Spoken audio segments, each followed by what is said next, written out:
In 1853, Japan was forced to open, but today I'm going to do the opposite. As Japan, I'm going to force the world to close.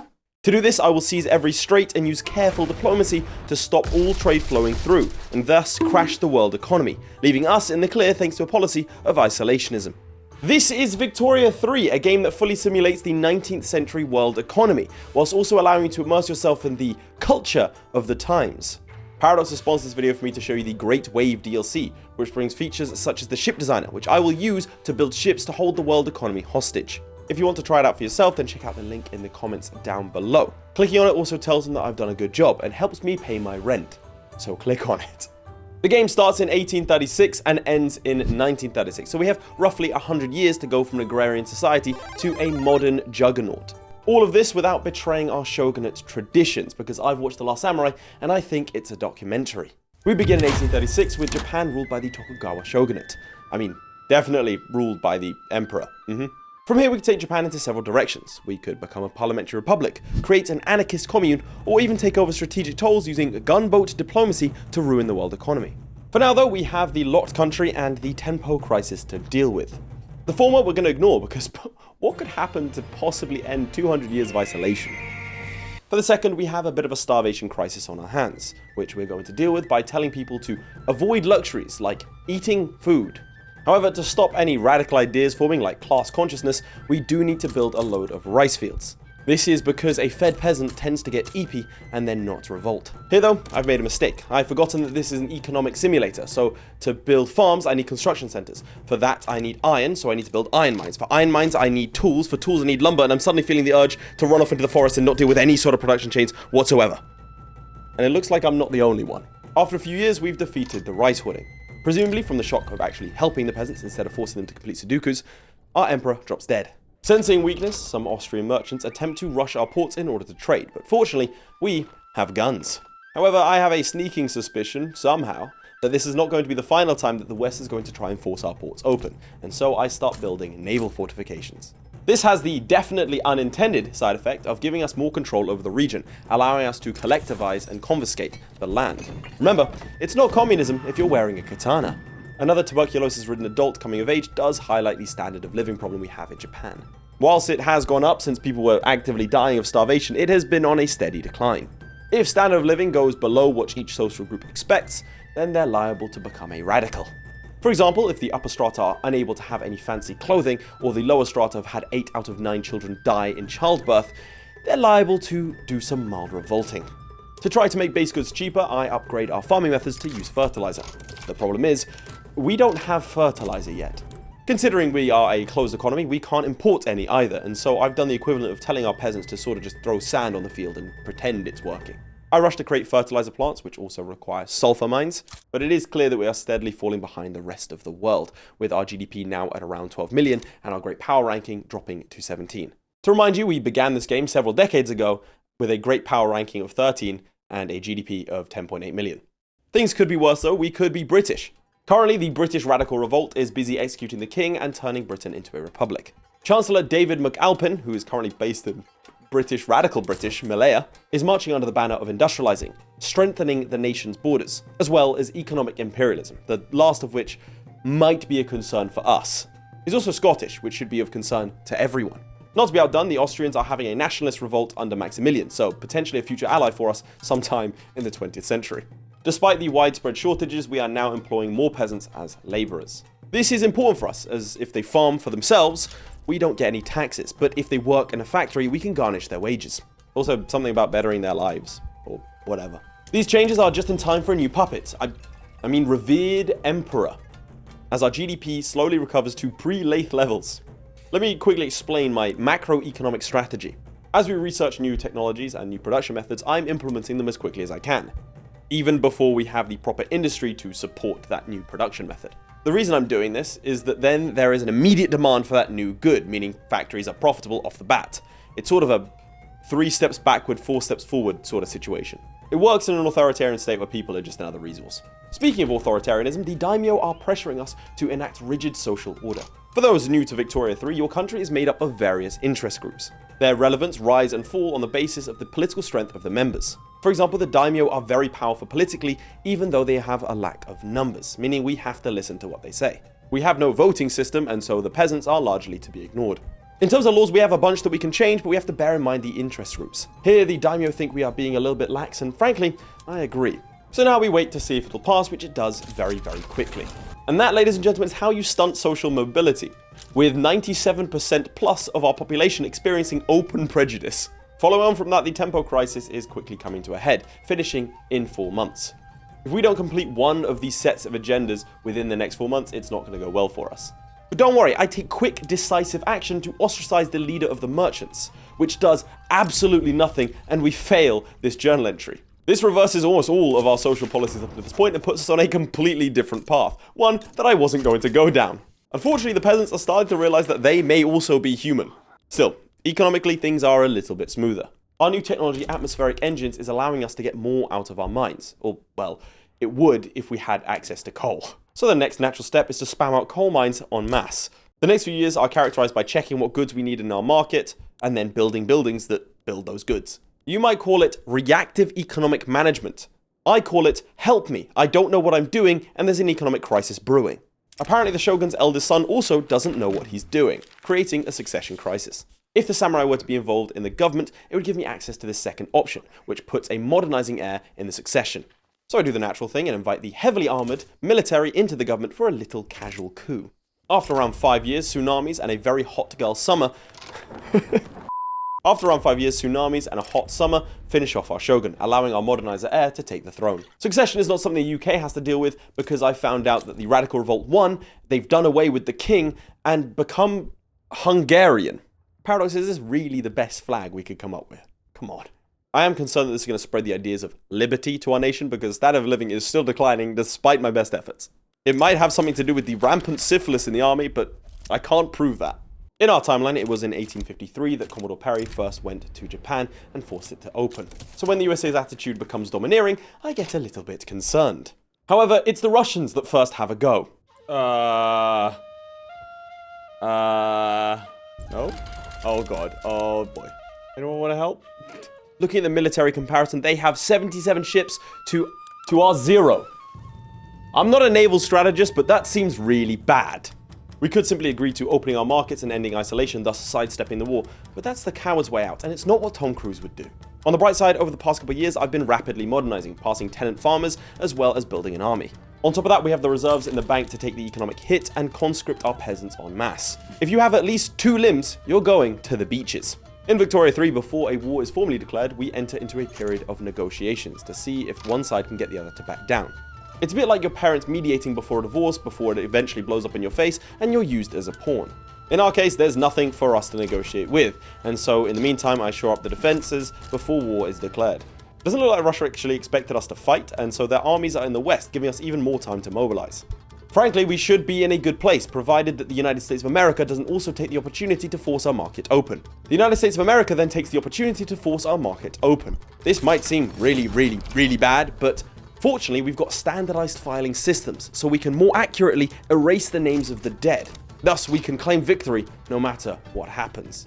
However, only after a year or so, the USA asks for a white peace. They want peace? It looks like they wanted to focus on fighting the British for oil in Arabia instead. It's not all good news though, our budget has turned red. What this means is that even if you were to halt all constructions and temporary expenses, you would still lose money. So we are in a negative feedback loop of debt. However, I am a student in the UK, so my student loans have been doing this since I left uni. Therefore, I'm prepared for what happens next, and after only 18 months, the Russians bow out. With the threat gone and our economy in shambles, thanks to tens of thousands of men just waiting on the beaches, Japan has successfully rebuffed the West. To celebrate, we found the Hokushin Etsu Foods Company, which, if prosperous, will give us access to gourmet groceries. However, the economic downturn and slight loosening of the social order in order to fight off the invaders has left people rowdy. Still, with all new steel mills and economic processes, we should rebound pretty quickly. That is, unless the USA decides to invade us again. The USA attempts to invade us again. After a year or so, the Russo-American Socialist Revolt breaks out. A thing so confusing that the Americans immediately peace out of our war. I have no idea why they white peaced. I'm just happy about it. That joy didn't last for long, as, again, Russia now tries to open up our markets. Chaps, we are caught in a terrible cycle of violence, and if we're not able to break it, we're not making it another 10 years. To that end, I attempt to change our economic laws from traditionalism to interventionism. If it passes, it'll give us a lot more control over our construction, allowing us to use private capital to construct. This time, the Russians do actually attempt a landing. Fortunately, however, we have tens of thousands of troops just waiting for an opportunity like this. After a few battles, the Russians are sent packing, and a few years later, they accept a white peace. That short segment has been 20 years. 20 years of fighting the Russians, then the USA, then the USA, and then the Russians, over and over and over again. That means 20 years of very little economic growth because most of our population has just been standing around waiting for invaders. However, with the passing of interventionism, that time of stagnation is over. Over the next 6 years, I forcibly move whole villages to work in the explosive factories, as well as the sulfur mines, sending children in with dynamite. We're building paper mills, construction centers. We even produce so much opium, it gets the English so addicted to opium that it becomes a national trait and pastime. To increase standard of living, we also electrify every single province in Japan. This also unlocks new production methods, such as using electric saws. All of this progress leads to the event, the urbanizing of Japan. But why do we need so much industry?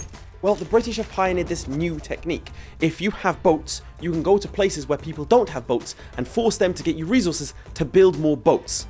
Using the DLC's new ship designer, we can craft the best possible vessels to look outward for the very first time. But I'm not interested in these tiny junks. I have something else in mind. Now that is a ship. I start to build our new navy, but it turns out ships take a really long time to build. So to speed things up, I end up subsidizing the shipyards. That standard of living problem has only gotten worse though. Despite the fact that goods are very, very cheap, the social order is very restrictive. So I go ahead and pass the lax status order law.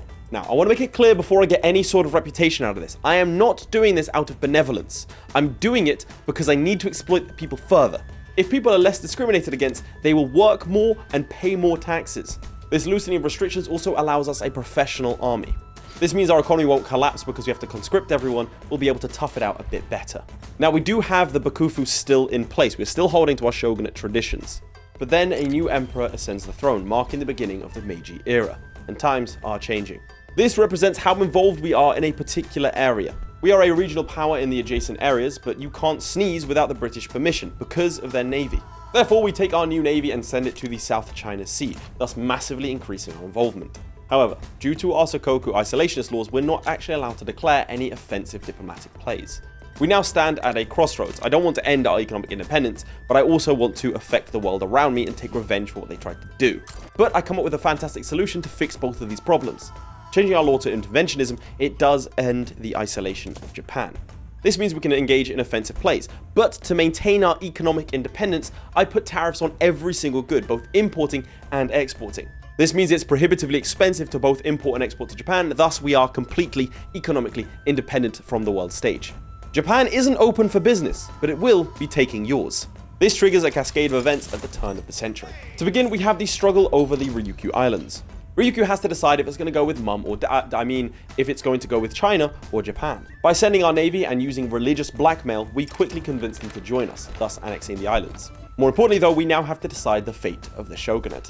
There are rumblings of an imperial restoration or even a parliamentary system, but I have watched The Last Samurai too many times to allow that to happen. So we're gambling on a third way, maintaining the shogunate. First, we ask the emperor to help out, which is a risk because if he says no, we're doing Sudokus. Fortunately, he does state that the governing authority rests with the shogun, presumably because we stopped several invading foreign nations. If we'd failed, probably would feel a bit differently. Secondly, we need to arrange an imperial marriage. For the emperor to accept this, we need to maintain full control over our islands and also close our borders. These are conditions that we're already fulfilling, and so the marriage is accepted, and the shogunate continues as it has for almost 1,000 years. And so we've managed to achieve aim 1 of this video, maintain the shogunate. It's poetic, right? But what you missed and what I skipped was me scrambling to try and figure out what political moves I had to do this checklist and almost falling accidentally arse backwards into a communist anarchy. Now that's been handled though, it's time to look to Taiwan. In this diplomatic play, we are also going to be claiming Korea as a vassal because why mess with the classic hits? The Qing do have a lot of ships as well as the largest army on Earth. However, if you look closely, their troops have wooden guns and their ships haven't seen combat since the 17th century. This is on full display after war breaks out and our navy wins victory after victory. From there, I bait their troops into stationing onto Taiwan and then blockade and starve them to death. This means we can then send in the Edo Home Guard and take the island. Now we do need to invade Korea, which is a massive undertaking, but it's helped by the fact that the Qing have already lost a lot of troops dying in Taiwan. Whilst our landing does look contested, our technological superiority will win the day. I'm starting to understand why UK military doctrine specified you should only engage the enemy if they don't have guns. This is way more fun than getting shot at. After months and months of creating new and innovative ways to fertilize the Korean fields, we claim victory. We do need to remind the locals that we've won though. A state built on the principles of inherent Japanese racial superiority isn't exactly conducive to peaceful coexistence with other cultures, despite what Reddit mods and anime lovers will have you believe. Our recent progress is evident with big number go up, and we hit the #1 ranked GDP in the world. Now it's time to move on to our actual aim, forcing the world to close. We're going to do this by claiming every single strait, of which there are many. In pursuit of this aim, I modernize our navy. This includes modern ironclads as well as several torpedo boats. These are then sent to project power over to the Dutch East Indies. Whilst they do their job, I also update our economy with things like automatic irrigation and building oil rigs. No! Stay! USA! No! Bad! Bad USA! Stay! Down! Down! Whew. These advances in technology also result in fun inventions. For example, the Zeppelin, which allows us to carpet bomb the rebels in Taiwan. I think I just heard the ghost of Mao Zedong cheering. Though he might be doing that for the anarchist communist regime of Ecuador. I don't know how to shoehorn that one into the script, I just wanted to show you this. We've finally done enough on the world stage to become a recognized power, and once the treaty is signed, we immediately shoot up to the #2 ranked great power. Following this, I start a diplomatic play for South Sumatra. There are 3 straits in this region, and I want them all. I do need to be careful though, because each of these provinces is worth a hefty amount of infamy, and if that infamy number goes above 100, the world will collectively decide that the Japanese experiment has reached its natural conclusion. Fortunately, 99.5 infamy is beneath the threshold, so we're good to go. Slowly, the 4th Japanese army makes its way to the Dutch East Indies for a landing. The army advances so fast that we're not actually sure who the commander of the Dutch forces are, as he's quite literally a ghost. We are briefly called out for our use of restricted weaponry and general war crimes, but it's not a war crime if you don't lose. Or if you hand over your research to the USA at the end of the war. Another reason these islands are so important is that to make telephones, amongst other things, we desperately need rubber. Following my questionable macroeconomic strategy, I've already set up our economy to accept the rubber, and so if we don't advance quickly and take it, it'll collapse. I studied environmental science at university, right? Not economics.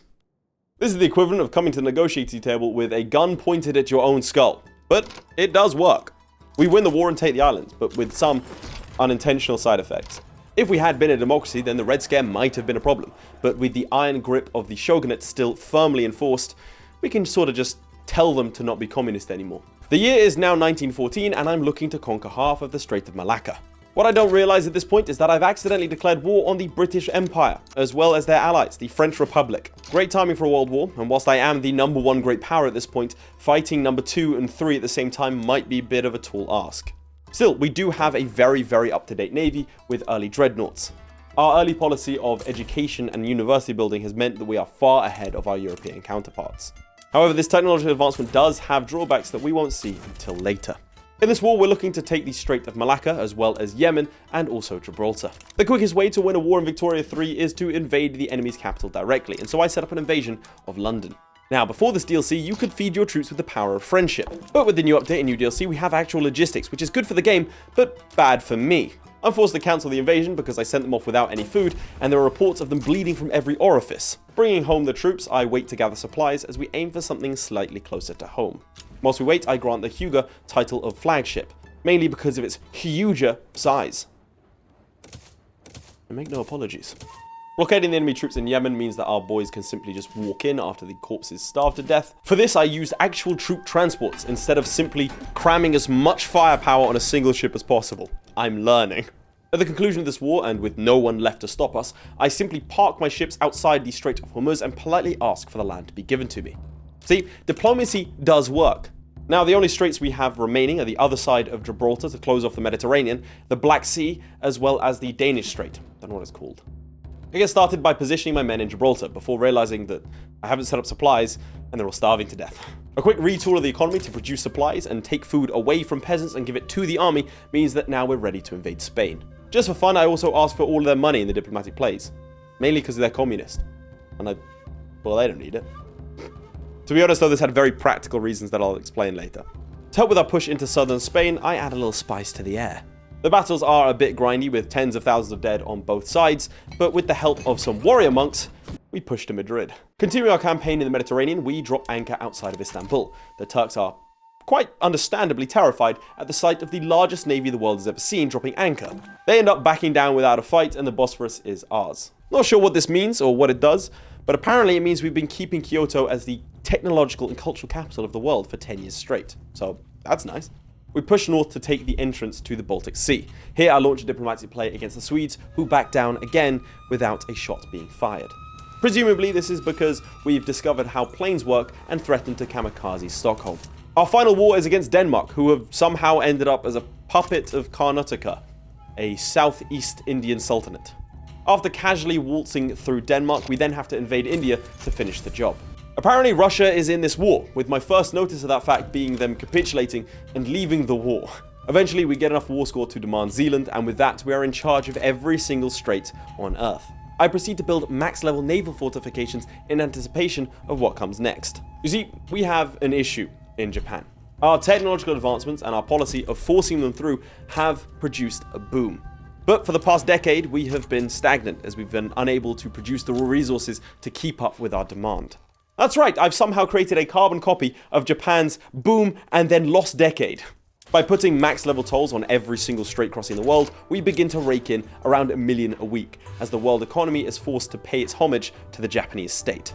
This is incredibly valuable and actually puts us in the green. However, if you remember, the whole reason for this is revenge. The world tried to open Japan's market, and we're going to retaliate by closing the world market. Only Japanese ships are allowed through the straits from now on. And this actually worked. You can see a severe drop in GDP across every single nation, particularly for those who are locked in, like Italy, whose only exit and entrance is through Gibraltar. And that, ladies and gentlemen, is how the Japanese closed the world market in Victoria 3. If you want to check out the DLC for yourself and do equally wacky things in quite a grounded economic simulator, then check out the link in the comments down below. Like I said, it does help me out and tells Paradox I've done a good job. Otherwise, make sure to like the video, subscribe, and I'll see you all next time. Goodbye.